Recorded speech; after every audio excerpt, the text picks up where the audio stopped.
Kip, what's up, man? Good to see you. This is take two because we had a little bit of technical difficulty on the first take, but we're trying to salvage your guys' earbuds. So I had to have Mr. Loudmouth over here turn down his microphone so it wouldn't blow out your eardrums. Yeah, Ryan asked me to just talk a Oh, little bit quieter. that's a sexy, soft voice there, Kip. I'm a little worried some of the guys are going to get turned on with that voice. The numbers just went up. No, they just plummeted. Yeah. But okay. Well, it's good to see you, man. I know you're on a bit of a time crunch. School's just getting started. I wouldn't know because we homeschool. So as when other people say it's time to start school, I'm like, oh yeah, we probably ought to consider that. So yeah. Do you guys take a break for summer though, or do you go like year round? Or we've taken a break for summer the last 2 years. And we like doing it like that because summer's so beautiful here. But I feel like the way that we've done our schooling, it's just school all the time. Yeah. So Brecken, for example, this afternoon we caught some bass last night. We went fishing and caught some bass, and he's like, I want to cook these. I'm like, cool. I don't know how to cook fish. So he spent most of the morning doing YouTube and figuring it out. Now he just built a fire outside and put a little grill down. So that's what he's having for lunch. We went to DC 3 or so weeks ago. We got a tour, personalized tour from Representative Cawthorn around the Capitol building and saw things that most of the public doesn't get to see. So that's a cool opportunity. They went to Boston last year, I think, and each of the kids had to come up with some insights and ideas, or a person they had to research and study and then tell us about as we were on our trip. So there's so many opportunities. I realize we're in a unique position. We have some advantages there, but school is always in session for us, it seems like. Yeah. Copy. So I have a question for you before we get into these questions. Well, either way, we have immersion camp next week. So it's a busy week. We'll get right into questions, but I think this is a good question, and someone probably would have asked it if we asked, but wanted to get your opinion on the latest events in Afghanistan. Like, being a veteran that fought over there, I don't know. I'm assuming it feels different than it would for a civilian, right? Like, I don't know, life's risked. And, individuals that you fought a war, and to see the Afghan capital taken back is, I don't know. I'm assuming this is bittersweet, like it's a bitter scenario.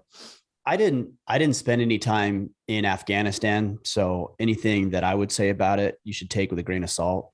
There's people in my circle who have, obviously, when you have Navy SEALs and SEAL commanders and special forces guys and Tim Kennedy and Evan Hafer and Jocko, and just like the guys that fortunately I've had the opportunity to talk with that probably are a bit more qualified to talk about it than I am.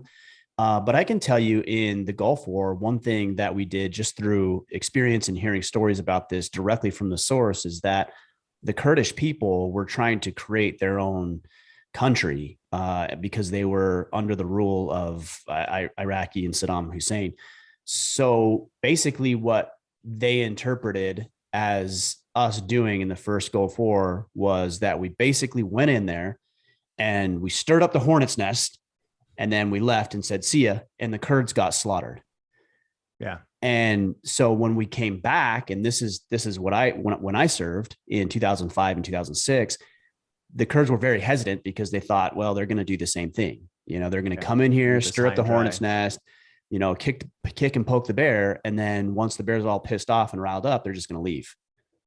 And that's kind of what we did. Now, that's exactly what's taking place in Afghanistan.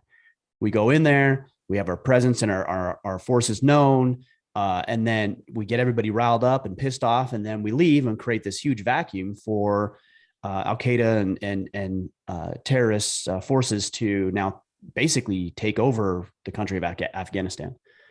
So I'm torn on this because I don't think that the U.S. should be fighting in all the wars that we fight in. I don't think there's a reason for us to be in those positions. I would not like to see our brothers and sisters die for no reason.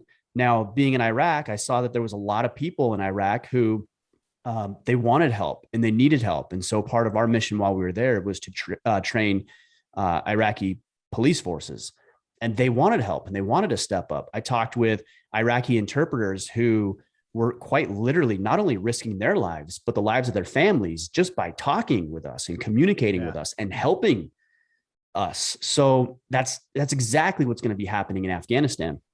And it's really unfortunate. So on one hand, I say, I don't think we need to be involved in all of these conflicts and wars that have nothing to do with us. On the other hand, do we have an obligation as righteous, moral, and capable people? And that's what we talk about here on this podcast on a micro level between us as men and our families and communities. But do we have an obligation and responsibility to help where needed? I think to a degree, yes, we do. There's also another thing here is that if we are going to get into a conflict, what I would like to see, and I think most of America would agree with this, is that it ought to be something that we can define as a path and a road to victory. Like, what is the point and how will we know when we get there? And if we don't know, right. And if we don't know what it is, then perhaps we shouldn't get involved. So those are my feelings a little bit on the whether or not we shouldn't be involved. The second part of this question is, or scenario, is we're already involved. So that ship has sailed, like we're involved. So to what degree do we stay involved? Yeah. Now, what is the right reason to stay involved? That's right. And so I knew this would happen. And I'm sure other people did as well that are screaming at the podcast right now because they knew it too. Our president decided to withdraw 3,500 troops. Don't quote me on that, but thousands of troops out of Afghanistan. And I knew as soon as that happened that within a matter of days, we would be going back in and we would be sending thousands of troops for humanitarian missions to take anybody that we needed to take that maybe we left behind, like in the embassies and diplomats and things like that. And that's exactly what happened. And so we pull out 3,500 troops. We send back in 3,000 troops. What are we doing? So we basically left, allowed the Taliban to create this stronghold and to get control of these major strategic cities in Afghanistan, only to come back in where they're more embedded. They have more access to our weaponry, including Black Hawk helicopters, if I understand that correctly, and thousands of firearms, $80 billion or something like that we spent on training Afghan security forces that have now basically been relinquished to Taliban and Al-Qaeda forces. Like, this is a horrible situation. There isn't a single answer where I say, no, I'm good. Like, I'm glad we're not there.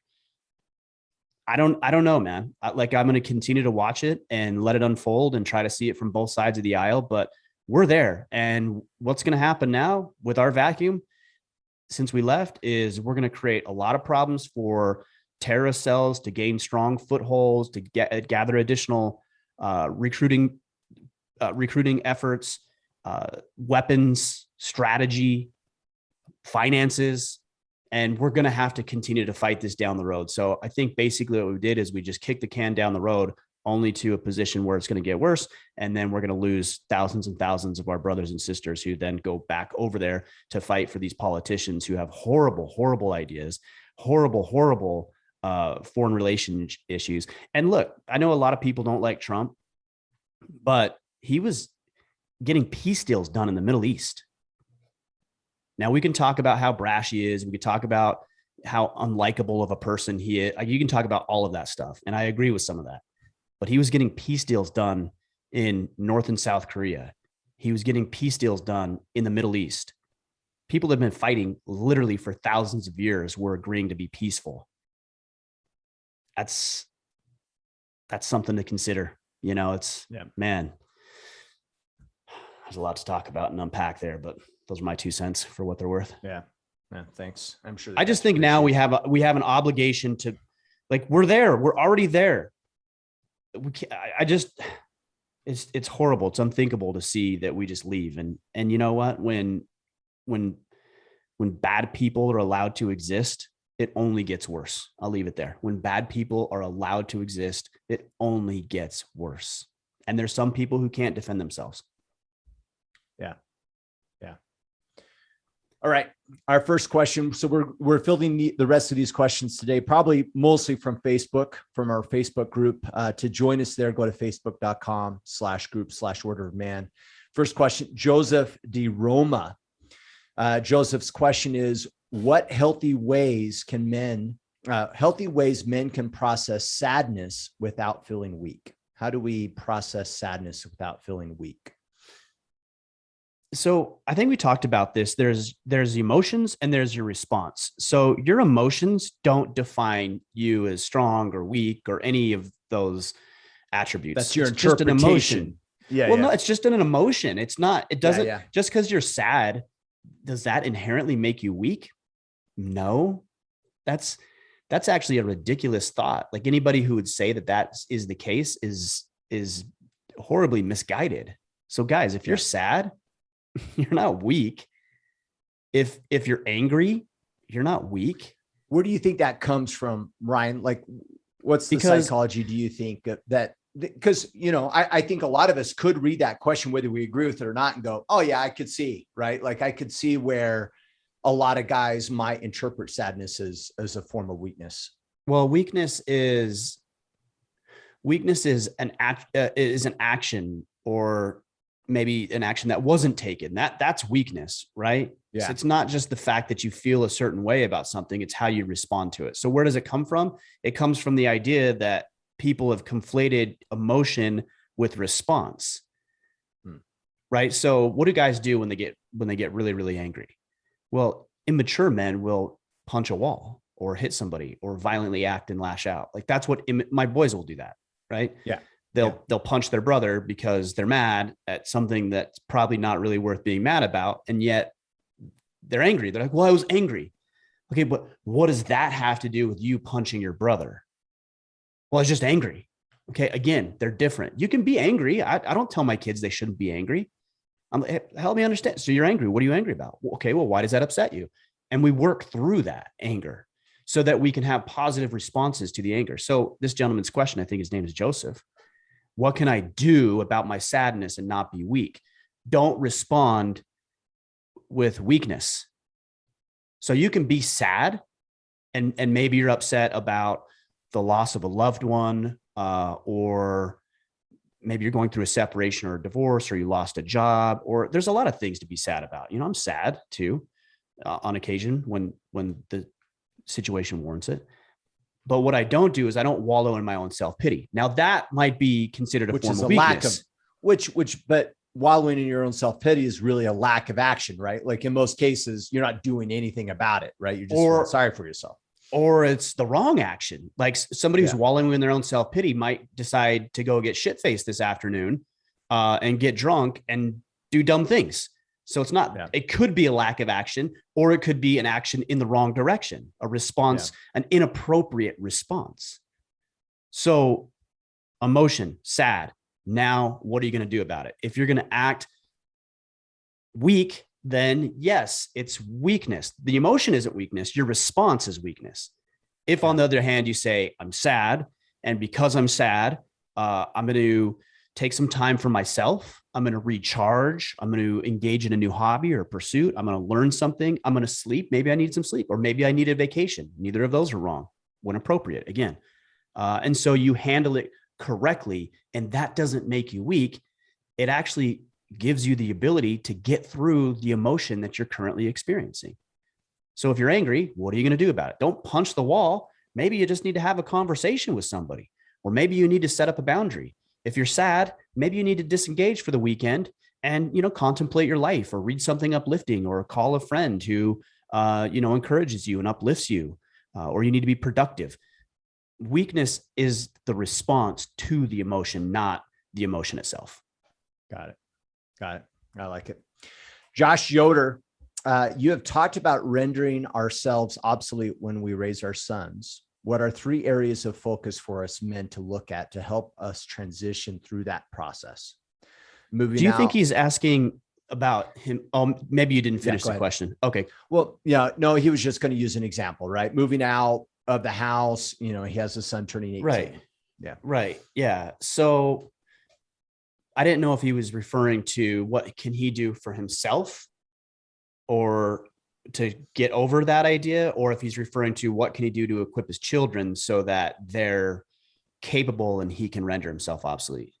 I'm assuming it's the focus on the children to get them in a position, and in his predicament, right, he's kind of his back's against the wall, right? With an 18-year-old, you know what I mean, coming up pretty soon. So, but Right. yeah, maybe 3 strategies or areas of focus is kind of his particular question there. Yeah. So I'm just writing these down because I don't want to forget, because a couple of things came up as we were talking about that. Yeah. And All right. as you're writing that down, I actually like the fact that like areas of focus, right? Like, is there could you break this down, right? Is this a future Friday field notes where you could break this down and it's like, okay, what, tactics around the emotional side, right? Because, they need to be emotionally independent and maybe, fiscally, and you could focus on goal setting and, you know what I mean? Spiritually or whatever, right? Maybe there's some strategy there, but. So what I decided to do, yeah, I think you're hitting on it, is as I wrote this stuff down, as I was considering this question, is there's really only one thing you need to teach your children, and that's personal responsibility. That's really all it is. It's just, I like that actually.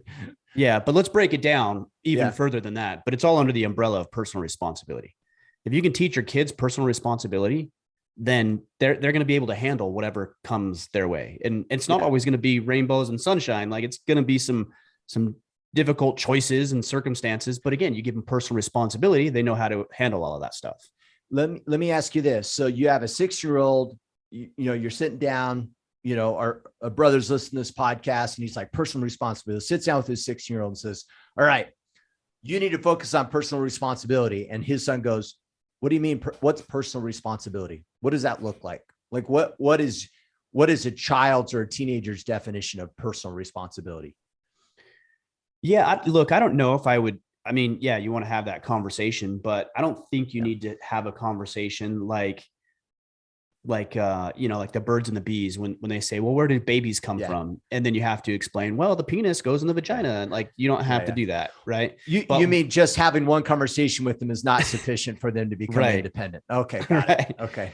So, and you don't even need to frame it as personal responsibility. Like, personal responsibility is this: my children are learning personal responsibility through lessons and conversations and experiences that we're having. And they may not even know they're learning personal responsibility. This is just the way Micklers behave, like life lesson. In fact, that's one of the things that we say is, I say this quite often: Micklers do ... That's not how Micklers behave. Like that, those are phrases that we use around here because we have a culture for our family and the way that we engage and show up. And a lot of that has to do with personal responsibility. So let's break this down even further. Here's 3 things that you need to consider when you're teaching your children or anybody, even employees and whoever you deal with, how to handle personal responsibility. Number 1 is you have to be completely truthful with those people. So we'll just talk about it in the context of your children, because that's the question. But you have to be completely truthful with your kids. Like, you can't hide things from them. You can't shelter them from conversations. You can't shelter them from experiences. If they ask about drugs or alcohol or pornography or homosexuality or trans issues, which is a big thing, or critical race theory, and you're like, I don't want to have this conversation. Well, then you're not being truthful with your children, and you're not equipping them with the ability to see as many sides of the equation that they can, so that they can make informed decisions. That's what we want for our children.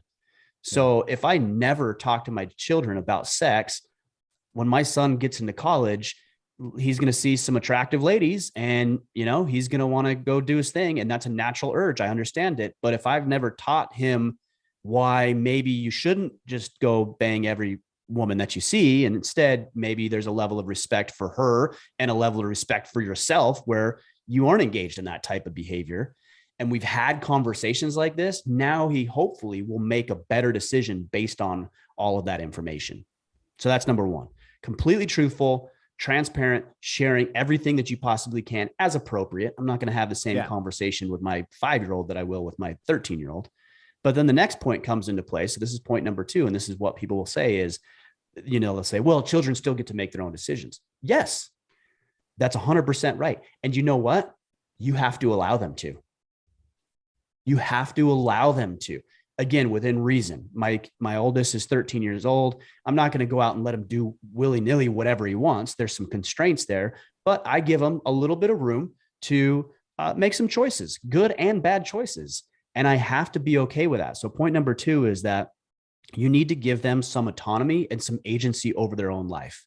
And as they get older, you give them more. and more and more and more. It's like the preacher's daughter, right? Who never was able to do anything. And the preacher just like had all these rules and restrictions. And then she lost her mind when she got out of the house. She met me. That's right. Yeah. We got a nickname for you that in there somewhere. I'm going to have to, maybe you guys can let us know what that is. That's weird, Kip. Okay. So now I'm off track here thinking about the preacher's daughter. No, you and the preacher's daughter, which is even worse. I'm not saying anything to your wife about you and the preacher's daughter and how that distracted you during the podcast. But that's right. So anyways, you need to give them autonomy and agency and trust that they're going to make good decisions. And then when they don't, and here's point number 3, you have to administer or allow consequences to happen. If my children, for example, are at school and they do something they shouldn't be doing, then I can't go in and rescue my child. I can't say, well, that's like, again, they have to feel the weight of their decisions positively and negatively. If they're playing on the sports team and they lose their starting position, I can't go to the coach and, say, well, just like take it easy on him. And he's my kid and we're going to put him on a different team. Well, what are you going to teach the child if you do that? Instead, you should honor that, again, within reason. You guys all know what I'm saying. If it's somebody who's being inappropriate or, my kid is defending somebody at school and gets into a fist fight with something, like, I'm not going to be mad about that because he's doing the right thing. But you guys understand what I'm saying. So don't twist the point I'm making here. Okay. Because some of you will, like some situations. Yes. Some situations, you're the parent, you make the decision. But ultimately, it's 3 things: truthfulness, autonomy and agency, and personal consequences. If you keep that in mind and you use those 3 metrics over the course of 18 years, they're going to learn personal responsibility and they're going to have a much stronger likelihood of success in their lives. And they're not going to need you around. They'll want you around, hopefully, because you've done it right, but they won't need to rely on you for everything. It's like my relationship with my mother. She did a great job at this. And I like to have conversations with my mom. I like to visit my mom. I like to have her out and visit me and visit my wife and my children. I love that. But I don't need to call her because I can't make the car payment. Like, I don't need her to call her because I need help with like my business. I don't need that from her because she did a good enough job explaining what I just shared with you, that we still have a great relationship, but there isn't a lot of need there in that way.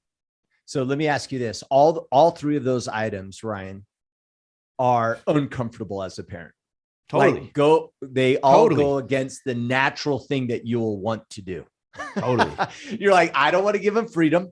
They don't know what they're going to do. They're going to make shit up, or they're going to break stuff, or they're going to make things worse for themselves. And then when they do make a mistake, they'll feel sad, and we'll take sad as, well, they learned their lesson. They feel sad about it. So now I'm going to swoop in and take the rest of the consequences from. So because they learned, because they feel sad, and I have the perfect example of this. And I used to remember, I used to think it back at my parents as, they give me way too much freedom and they let me crash and burn. And I remember even thinking negative about it. In hindsight, some of those moments are like yesterday. They were defining moments in my life that like ingrained because they let me burn. And burn in a my life wasn't at risk or anything, you know what I mean? But they let me really make some serious mistakes, and one that comes to mind that was like, as an example that I think might be beneficial for people to hear is, so in high school, I DJ'd. I actually had like my own sound equipment. I did all the high school dances. Oh, dude, you're going to get all kinds of nicknames. Preacher's daughter. Yeah. I was joking. So, but regardless, right. It was a cool gig, right? Like, I got to play the music I wanted. I made a couple $100 at the high school dances. Like, it was great. Like, it was a good deal. And I remember I was putting a dance on and I thought I'd do my own promotion. I was going to rent this Elks Lodge.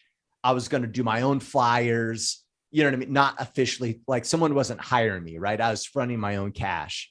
And right before, like a month before that dance, another DJ is saying, hey, I got new lights. You want to buy my old ones? Mhm. And I was like, oh yeah, sure. How much you want? Right. And he gave me the price, and I don't even remember what the price was, but it was a lot. And I thought, I have that money, but if I burn it all on those lights, like I'm going to have zero cash. Right. Right. But my Right. thought was, oh, I'll make it back at this dance, or I'll make it back at this event. And I even brought it up to my mom. I'm like, hey mom, what do you think? And she's like, she didn't even give me advice. She was just like, well, Dang. there's some pros and cons, and I'm like, okay. And I did it. Zero, like almost zero people showed up at the dance. Ended up finding out that like there was some high school, like really popular game that same exact night. Like You're it like, was bad no. scheduling. Right. And I literally lost tons of money. And I remember thinking, like, in hindsight, I was like, mom, why didn't you say that was stupid? And of course she knew it was stupid, but she was just like, he's got to learn this lesson. And that lesson that I learned that night was, don't spend your money until you have it. Right. And you think that's a valuable lesson for a college kid? Right. Of course. Hell yeah, it is. Yeah. Especially when credit cards are available. Oh, that check's coming in. I'm going to burn through that cash. Oh, that'll be coming in. I'll spend it before I get it. Never turns out well, by the way. Right. But that was a major lesson. And my parents completely just let me flounder, and experience that suffering and pain, on my own. And it's like, yeah, It's worked out important, well. man. And it can go too far, right? Where you're not giving your kid any direction or any insight or any feedback. Yeah. Where it what would do you think? I don't know. Yeah. Or that you're not even present to even have that conversation. I mean, I had friends in high school, one that I thought, oh, he's got the cool parent, but the cool parent wasn't actually the cool parent at all. It's not a parent. Yeah. After exactly. Right. And so, but that comes down to truthfulness too. Right. So what I mean by that is that if you're not even having real conversations, then you're not being truthful. If you're withholding information as a parent to let them crash and burn, that's not being truthful. That's being deceitful. Yeah. So, and that's not mentoring or anything. Yeah. Right. Right. So you need to have all three. And, the biggest thing I found for myself even is that when you said all three of those, so truthfulness, autonomy, consequences are uncomfortable, and we think, our kids have learned their lesson. Look, let's be honest. When we withhold any of that, truthfulness, autonomy, or consequences, are we really trying to spare our children, or are we trying to spare ourselves? Totally. Yeah. So it's not sharing this stuff is very selfish. It's not selfless. So let's get that right. Yeah. I like it. All right. Adam Hua, what do you feel is the next step in the evolution of Order Man as a whole? Do you see expanding or growing the gatherings you arrange at your property beyond that, for an example, into more personal gatherings, possibly throughout the country, to allow more like-minded men to come together under the same banner? Yeah, I mean, that might happen. I'll tell you, I'm in a very interesting position, and I don't think this is too common for a lot of like self-development people. Most of them are like, hustle and grind and go 24/7 and build these amazing organizations and bring all these people and continue to expand. And there's nothing wrong with that. But for me, I can go over here to my window and I can see my kids outside on the playground and the trampoline. And I think, okay, would I rather be at an event in Australia, or would I rather be out there jumping on the trampoline with my kids? And I'd rather be out there jumping on the trampoline with my kids. Last night, we spent about 4 or 5 hours at the lake fishing and, floating around in the kayak, like just having a good time. And I'm not going to miss that for you or anybody else. I'm just not perfect. Right. So I've done a great job, at the risk of sounding arrogant here. I've done a great job in creating a movement and a business, and I make no qualms about that. We're a money-making venture that allows me the freedom and autonomy to do the things I want outside of the business, but funds those things as well. Yeah. And I realize that sacrificing your family. Right. Well, yes, but that's not entirely true either. There are sacrifices that I make because even right now I'm doing this podcast. I could be outside cooking fish with my son. I'm not. I'm in here doing this. So there is that line, but not to the extreme that we see so many highly successful people just kind of grinding and going after constantly. Right. Makes you wonder, like, geez, how's their family life, or how are they showing up for their kids? And look, but here's another thing though, Kip, I don't get into that game. I used to, like, oh, how's he going to be a good father? I don't know. I don't know what somebody True. else's motives are. I don't know what they're driven by. Who am I to say that guy shouldn't be doing that? Now, if he said, hey, I want to be a better family man, can you help me? I would say, yeah, here's what you should do. And you shouldn't be doing these things because you actually asked for my feedback and told me what it is you valued and wanted. But if you're out chasing a career advancement or money or women, notoriety, cars, fine. Preacher's daughter. Preacher's daughters. That's all on you. Like, you can do that. And I personally believe that that's not a great path for me. I think it's an empty path. But if you choose to make that decision, then go at it 100%. So I don't get into, well, they should be doing this instead. All I'm doing in this podcast and with this movement is showing you, this is how I've done it. Here's what I'm doing well. Here's what I'm not doing so well. And if you happen to be inspired by it or want to live a life that I have, or move towards that direction, then here we are. And this is what you should do. But I'm not here to judge you and tell you that you shouldn't be chasing something else. You need to make your decisions, and then you need to go wholeheartedly at them. Yeah. And I respect you for that. I love hearing, because it's so easy too, right? I think most guys struggle with this balance. You know, we want to be good fathers. We want to have a lasting impact in our kids' lives, but you know, it's very easy to get wrapped up into the job. It's really easy to get wrapped up in these other things and make them too much of a priority. And I think you've always been a great example, because I've obviously heard you say this numerous times, that like, I don't want to take more time away from my family. I don't, you know, and I'm not interested. I think it's a great example, and probably one that we don't hear very often from successful people, to be frank. So I yeah, well, financially, maybe, your career or business success, right? There's other metrics. Well, one of the things you just did a meetup in Northern Utah. Yeah. I wasn't there for that. I mean, I jumped on a call for 30 minutes. Yeah. I mean, look, people are going to call you that. And I know you're joking, but people are going to call you that. They're going to be like, well, how come you're so selfish? How come you're so this? How come you're arrogant? How come you don't want to? You can call me whatever you want. Yeah.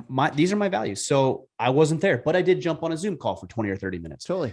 Sean Villalobos is doing one this Thursday, I believe, in California. I'm not going to be down there for that. But I'm going to jump on a call and say hello to the guys via Zoom.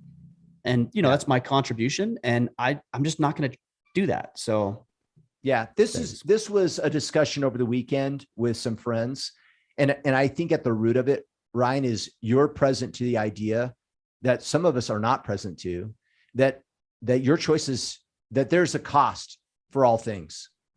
Oh, absolutely. And you're very present to the idea that, like, hey, would it be valuable for the Order of Man movement for Mr. Mickler to go to Southern Cal this Thursday? The answer is yes.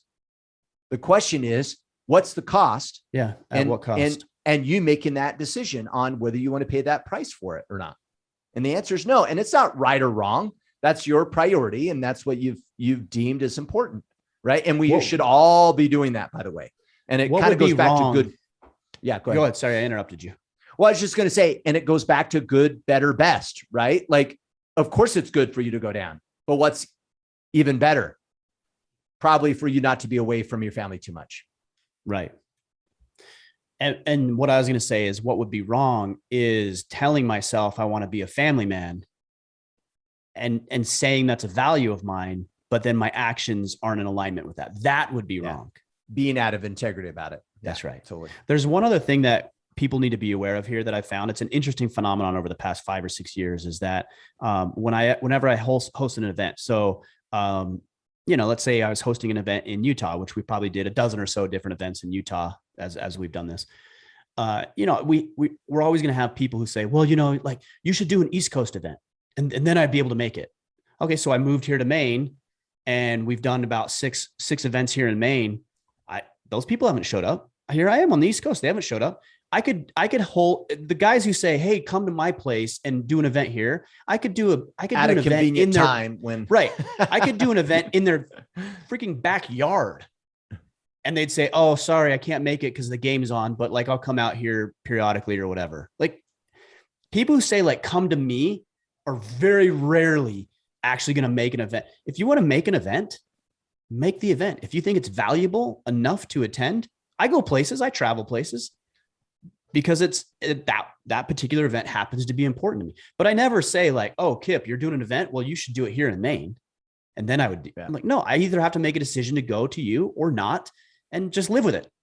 Period. Totally. So to really, to sum up Adam's question here about the future of Order Man, local events or whatnot, I would say, and I'll of course let you add to this to give us kind of maybe a future forecast, but one of the ways we do this, Adam, is by joining the Iron Council.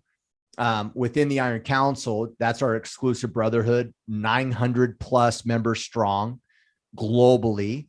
And within that network, we have the ability to actually connect with like-minded individuals that are part of that group, right? I have the ability to reach out to those guys within the IC and have fight night at my house.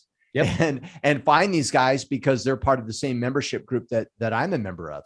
So that's one way, is you join the Iron Council. That's orderofman.com/Iron Council.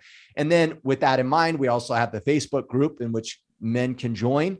And, and we have talked about, and maybe an update from you, Ryan, we have talked about doing regional meetups that are part of the IC and bring in some guys from Order of Man, which is obvious through the meetup that we did here in Utah, and one that Sean's doing in Southern Cal this Thursday. So yeah, that's exactly right. So I would say you could do it one of three options. You could start your own thing and just say, hey guys, I'm in Baltimore and we're going to be having Saturday brunch at 10 o'clock.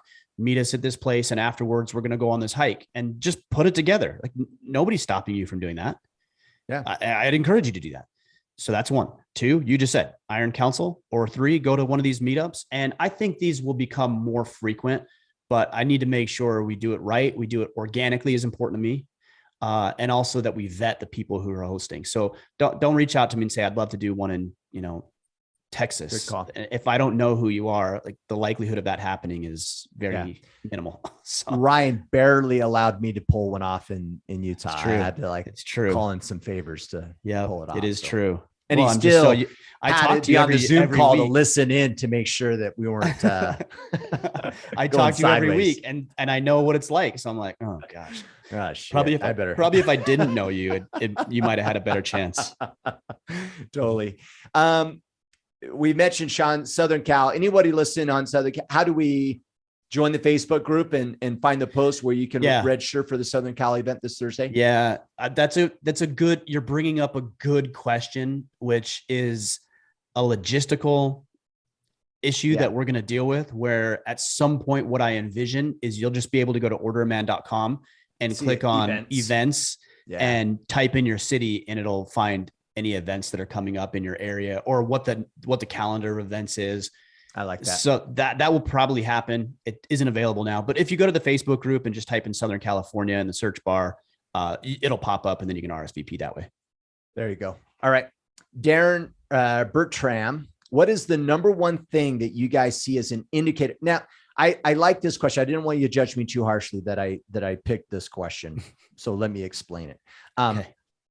His question's around the IC, but I think this might be insightful. So in general, what is the number one thing that you guys see as an indicator of guys being successful within the Iron Council? By success, I mean developing a solid battle plan, staying active in the channels, and real self-growth. So what's maybe one of those key indicators that really we see guys that are successful? And I'm going to stop there and say in life, because guys that are successful in the IC, it's the same behavior. Like I always say this, like the world shows up, or the real world shows up within the Iron Council. So use it as your playground, right? To be successful and to get on a path. But yeah, what's that indicator? There's two things. It's very easy. This is when people say, what's the one thing that, here's two, but this is along the same line. Right. Okay. It's presence. Actually, I'll just say it's presence. It's presence.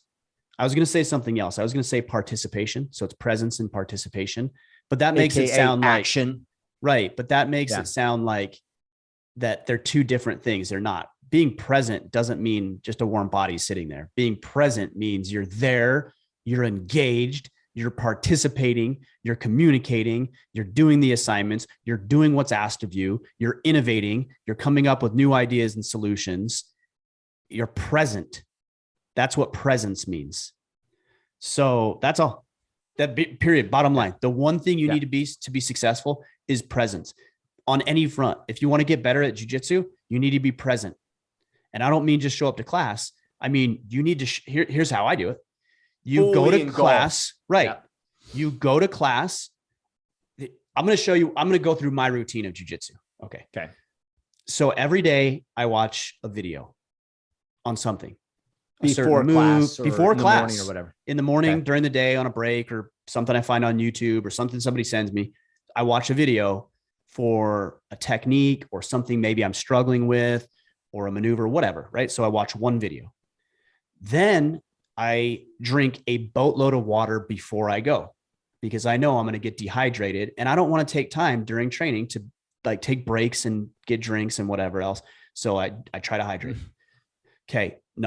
The next one is on the way over. I'm visualizing training. I don't have a bunch of like music on or podcasts on. I go and I'm like, okay, what do I need to learn? What do I need to focus on? What guard am I going to work on today? What sweeps, what move, like, what am I going to do? And then, okay, who am I going to train with? Okay, I'm going to train with Jeremy. Or here's how I need to train against Jeremy, because here's his style. Okay, and then I'm going to roll with Pete, and here's his style. And so here's how I'm going to try to defend myself from him getting my arm, which he always does. There's something I'm doing, so I need to like figure it out. So I visualize, I go through all of that. And then when I'm there. No phone, no distractions. I also am very conscious about rolling with the people I don't want to roll with. I find them and I try to train with them. Then when we do our instruction portion of the class, I ask questions and I watch and I listen and I study. Like I'm fully there. I'm immersed in it. That's why I'm getting better at jujitsu. Now, I would get better if I didn't do that just by going, but I want to get better faster than anybody else. It's the same thing with podcasting. When I'm here, I'm present, I'm involved. You've heard me say it. How do we make it better? Right? So what did we do? We invested in microphones. I sent you a microphone. Okay. Our editor came back and said, hey, your mic's a little hot. Okay. We just had that conversation. Turn down your mic. You created this podcast studio behind you. I'm looking at the lighting. Like there's like presence is how you win in anything. And it's more than just a warm body. It's more than just showing up. When you go to the lake with your kids, fish with them, play with them, splash in the water with them, like be fully present. That's how you win. Yeah. Well, and I just to add to it, I was down in St. George at a water park with the family and hey kids, let's go to the pool.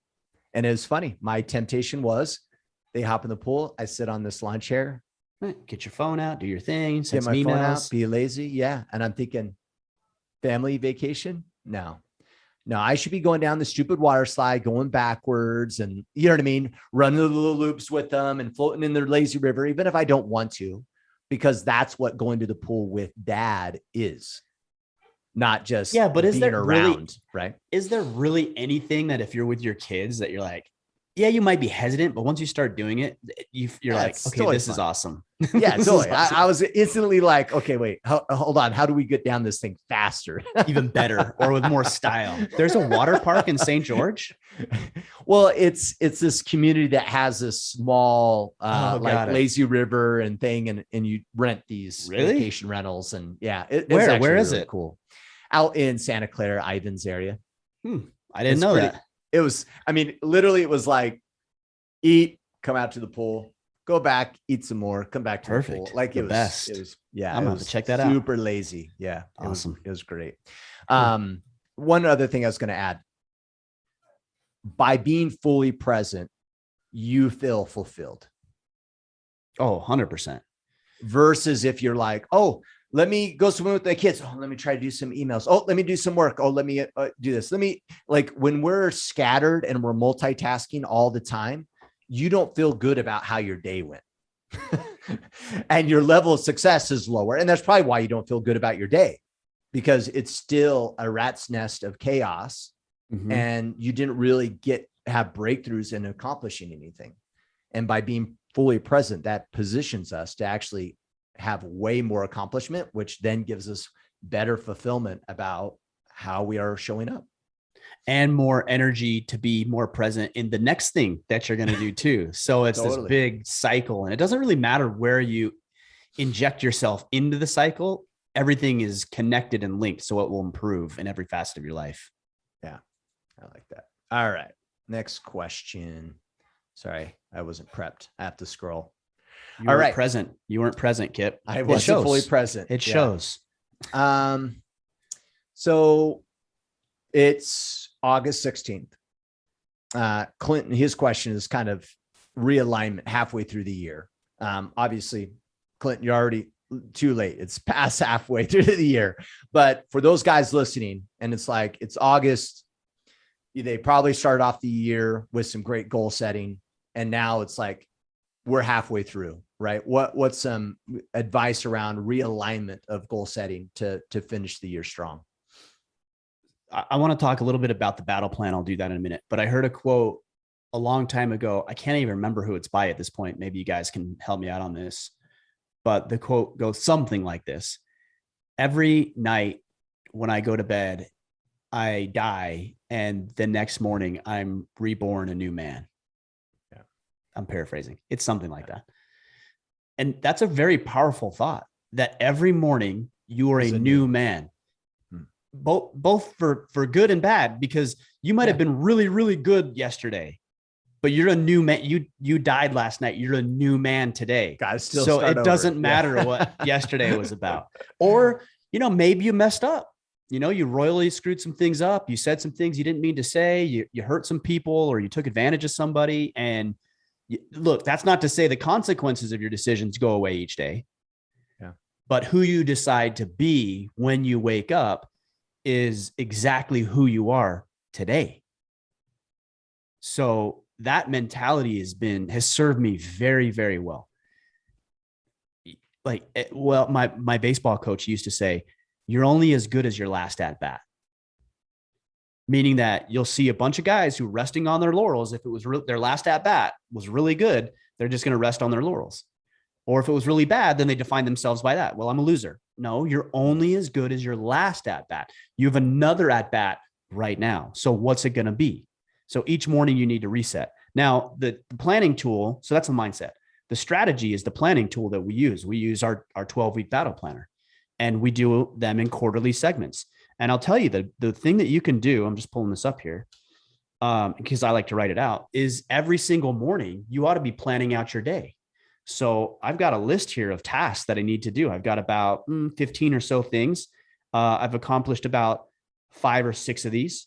Not going to get through it all today. I fully realize that, but I'm going to get through the important things. I'm going to get what I need to get done, and we're going to keep driving on and get this done throughout the week. So having this plan in front of me on a daily basis, and then spending 10 minutes per day just to wrap my head around what needs to be done. Or if something in the middle of the day comes up, like something did today, then I can just jot it in here and say, okay, well, I got to tweak that, adjust this, change this. Cool. Write that in. All right. I won't be able to get that done, but I can get this done. This is going to sound kind of funny, but where we are is a pretty rural area, and I had to go to the post office to drop some packages off today. And if I go like 2 days away, or it's so far away, horseback, that's all you can get there. You can't even get there. There's no road. You just have to hike in and cart it. Yeah, that's right. So one of the ways I go to the post office, it's the fastest way to get there, but I don't get service. The other one is a little longer, but I do get service. And so I'm thinking, man, I got like 3 calls I need to make. Like I need to get to the post office fast. So I made the decision to go the long way so I can make my 3 calls on the way there. And so yes, it took me a little longer, but net time I spent less because I was able to get those calls done while I was on the road doing nothing else. Yeah. Okay. I share that with you because that's what having all of this in front of you allows you to do. To say, I got to make those calls. I got to make it a priority. How do I fix this in? That's right. This in. Yeah. So you're zooming out and you can see the greater picture. Not, hey, I need to go to the post office as fast as I can. No, I need to get everything done with maximum efficiency. So I'm going to go the long way today so I can make the calls. And at the end of the day, I will get more done than had I done it the other way. Yeah. But Check. unless you have it all in front of you, you don't know. So you have to have a way to have this all in front of you and ready to go. Yeah. Let me ask you this. So Kevin O'Malley, he had a question that was similar, and he says, finding a healthy balance between me time and family time. Would you say this is part of that? His answer is, hey, it's about planning. That's how you find a healthy balance. Yeah. Yeah. And being present. And I'm not telling you you don't have family time. I just told you I spent 3 or 4 hours at the lake yesterday.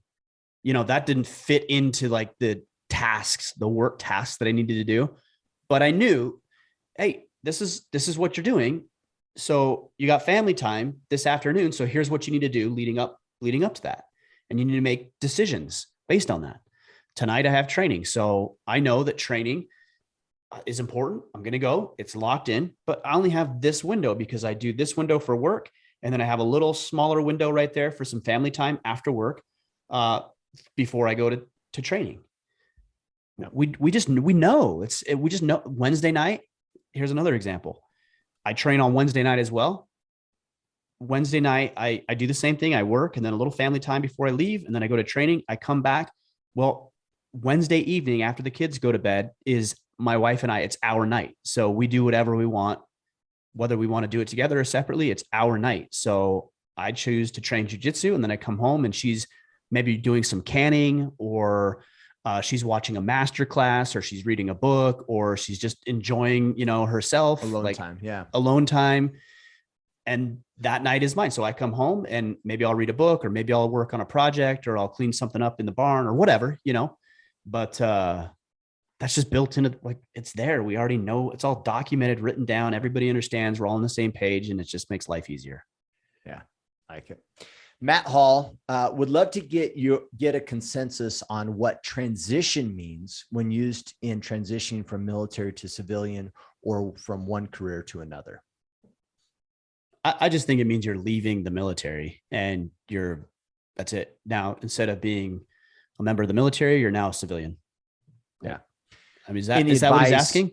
I'm assuming not. I'm assuming he's looking for maybe some advice on part of the transitioning process, even though he didn't clearly state that in his question. Yeah. But I think you should cover it. So, all right. So whenever you're engaged, I learned this from Tim Ferriss. Whenever you're engaged in an activity, I think it was Tim. It might be Cal Newport in his book, Deep Work. One of the two. Concept's the same. You'll understand. So whenever you're doing a task, there's a ramp up time for tasks. So if I'm going to send emails, for example, and let's say I block out, and I did this morning, I blocked out an hour to send out emails and correspondence and things like that. So I sat down and it took me about, I would say 5 to 6 emails before I felt like I was in the flow. And once I got through the 5, I was like just cranking through it. Like I felt like I was in the zone going through it. Yes, no, like doing all the things I needed to do. And I felt like I was maximum efficiency. Then I realized that you and me are going to do our podcast. So I'm coming up on that time. So there's a ramp up process in the beginning. There's also a ramping down time where it's like, okay, yeah, I got Kip in 10 minutes. Okay. I think I can send this last email. Oh, but you know what? Then I got to make that call. And so I start getting distracted. Oh, wait. And what did Kip want to talk about? Oh, yes. The questions from last. Wait, do we have enough questions? I think we do, but I didn't get the email. So wait, are we okay? There's a winding down process. Yeah. And so the beginning of it is inefficient. The end of it is inefficient. The middle of it is hyper efficient. And then what happens is when you stop that task and you switch over to this, then there's a ramping up and a ramping down, ramping up, ramping down. And that time of ramping up and ramping down, you're losing a lot of efficiency in that time. Now, the reason I share that with you is let's talk about transition out of the military. If you're ready to leave the military, there's the ramping down process, right? Where you have to do certain things to check your health and make sure you're all good to go and all your paperwork's in order and you're talking with your section chief or your commander, whoever it is, and you're doing all of that work. But then there's the mental winding down time. Like, hey, I'm going to be at home and I don't know what I'm going to do and how is this going to work and all, so there's all of that. I'm going to have to interview for a new job and I'm going to have to make sure the income is coming in. And do we have enough income to come in to provide for our family? Then when you get out of the military, you start ramping up in your civilian life. Like, hey, I got this new job. We bought this new home. Oh, the kids, like they require more attention than I thought because I wasn't there. And so now I have to spend time with the kids and manage that into my schedule. And my schedule changed, and that's hard on my wife. Like there's ramping up. So the best way to transition is to overlap the two. There should never be like a solid stop point. Like, I'm out of the military. Okay, now I'm going to start thinking about what I should be doing. Yeah. No, you need to overlap them.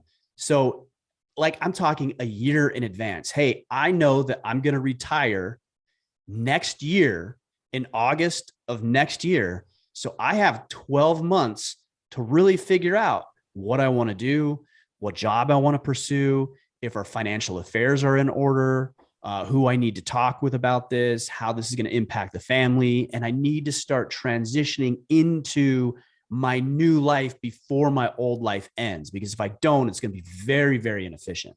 And the men and women who do this, they make a seamless transition. That's why we call it a seamless transition. It isn't There's stop, no start. Yeah. It's overlap, and it's hard to tell. I did this in my financial planning practice.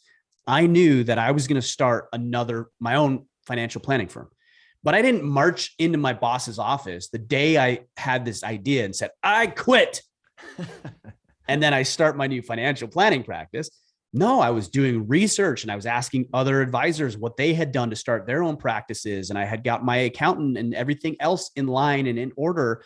And then I spent 6 months of transitioning from the practice I was with to starting my own firm, looking for places, hiring assistants, figuring out where the gaps were going to be, learning the accounting side of things, bringing another accountant in, so that when I finally walked into my boss's office and I said, hey, I want you to know, I'm going to be starting my own financial planning firm, and that's going to happen in 4 weeks. I want to make sure that I give you plenty of time to be aware of that, but this is what's happening. Here's everything that's in order. I want you to know I appreciate you and all the opportunities you've provided, but I am going to be leaving.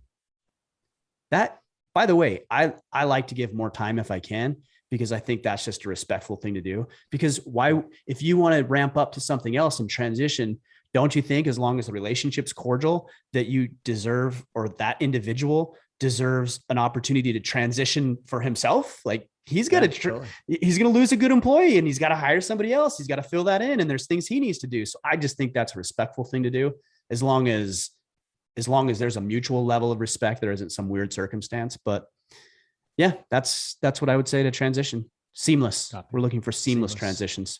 Mm-hmm. Like it. All right. Last question. Daryl. Actually, hold on. Let me give one other example on that. So just because we like to talk about jujitsu a lot. Okay. One thing I've thought a lot about lately, and Pete showing me, and the rest of the guys, this is that whenever you're setting up a certain submission, there's probably 3 or 4 submissions you could do. Yeah. Right. So like, let's say you're going for an arm bar from guard. So that arm bar could turn into, it could be an arm bar. It could turn into a triangle. It could convert or transition into an omoplata. There's a lot of different things that it can do. And so you set up the move, right? The submission attempt, and then you respond based on the way your opponent responds. And then that will move you into the next transition. Okay, well, he sat up and grabbed his arm. So I need to put his arm this way and swing my leg all the way over and try to turn this into an omoplata. That's the same concept. There's a lot of different places you can go, and you're setting things up, and then you're responding based on external factors and making your next transition into whatever it is. But in order to do that, you need to actually know what the next move is. Yeah. Right. Because if I try to get you in an armbar kip and you defend it, but I don't know what's next, you're just going to get out of it and probably take my side. Yeah. So you got to start thinking ahead of this stuff. Yeah. I like it. Darhan, how can you gauge if you are a warrior if your mettle has never been tested? You don't. How would you know? I mean, you can think really highly of yourself, but unless you've been in a difficult situation, you don't know. So what's the answer? Test yourself. Yeah. What's the quote by Archilochus? We don't rise to the level of our expectation. We fall to the level of our training. So a lot of guys think pretty highly of themselves. And unless they've been tested, they actually don't know. Or if they find themselves in a test, they find themselves wanting. So you got to put yourself in difficult, challenging situations, not dangerous, but difficult, challenging situations, so that you'll be more prepared to handle what life is going to throw at you physically, mentally, emotionally.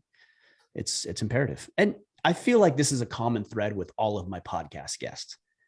They all talk about challenge. They all talk about hardship and how important it is that we walk into it voluntarily, so that when we're faced with involuntary hardship, we can better handle ourselves.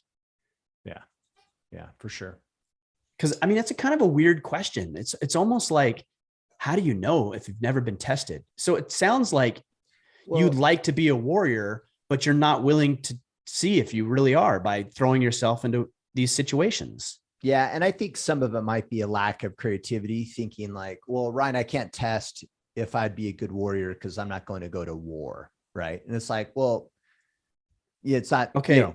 Maybe. Then what martial arts training are you doing? Right. Can you sign up for an MMA class or firearms training? Yeah. Like there's ways to test that quote unquote mettle without it being war.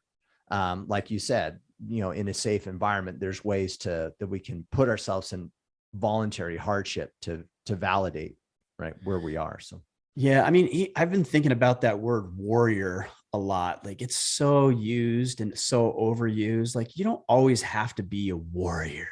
I'm a warrior. Yeah. Really though? Are you, or are you just, a man who's capable of holding his own and dealing with what life has to throw at him? That to me is what I like. I'm not trying to be the warrior mindset, the warrior mentality. It's like, no, I'm just trying to be good at what I do. I'm trying to see what I want out of life, what's valuable to me. I'm trying to align my actions with my words and my values. Like I don't feel this need to be this warrior archetype. It's just kind of played out to me and overused and overworked. And I think it can be very misguiding and misleading in a lot of ways, because everybody's trying to be a hard ass instead of trying to develop the virtues and characteristics that actually make a warrior a warrior. Like, what is it that makes a samurai a samurai? Well, proficiency, capability for sure, but also mindset and honor, and so there's so many things that we don't address. I say we collectively, we don't address when we just say, you just need to have the warrior mindset. So what, like, are you saying we all need to be like David Goggins? Because David Goggins has some things locked down and he's got some other things that I don't want about his life. And so do I really want to be the next Goggins? No. I respect him. I think highly of him. I don't want to be him. I want to be somebody else. And so I don't need to fit into that archetype of like, this is how it should be. Yeah. Good point. All right. So we brought up a couple things. So just a rehash on a few items, whether it's regional meetups or connecting with like-minded guys, join us on Facebook. That's facebook.com/group/Order of Man, or join us in the Iron Council, the exclusive brotherhood of the Order of Man. That's orderofman.com/Iron Council. And as always, connect with Mr. Mickler on Insta and Twitter @Ryan Mickler. And subscribe to YouTube and support the movement. Anything else, sir, that you'd want to throw out there? Just a reminder to you to leave the preacher's daughters alone. But outside of that, my past, all in my past. Okay, good. No longer a DJ. Man, I can't imagine how amazing your life must have been at that point. That's fun. All right, guys, we appreciate you. Great questions today. We'll have some new questions next week. Let's see. I've got who's coming out. Oh, Sal DiStefano just came out yesterday. So that's a podcast about the power of resistance training. So I think you'll like that one, but make sure you subscribe, leave those ratings and reviews. The ratings and reviews go a long way. I think we have 6,600 or so ratings and reviews. Let's bump those numbers up. Let's get to 7,000. That means 400 of us need to go out there and leave that rating review wherever you're doing the podcast thing. And that goes a long way. All right, guys, we'll be back on Friday. Until then, go out there, take action, and become the man you are meant to be.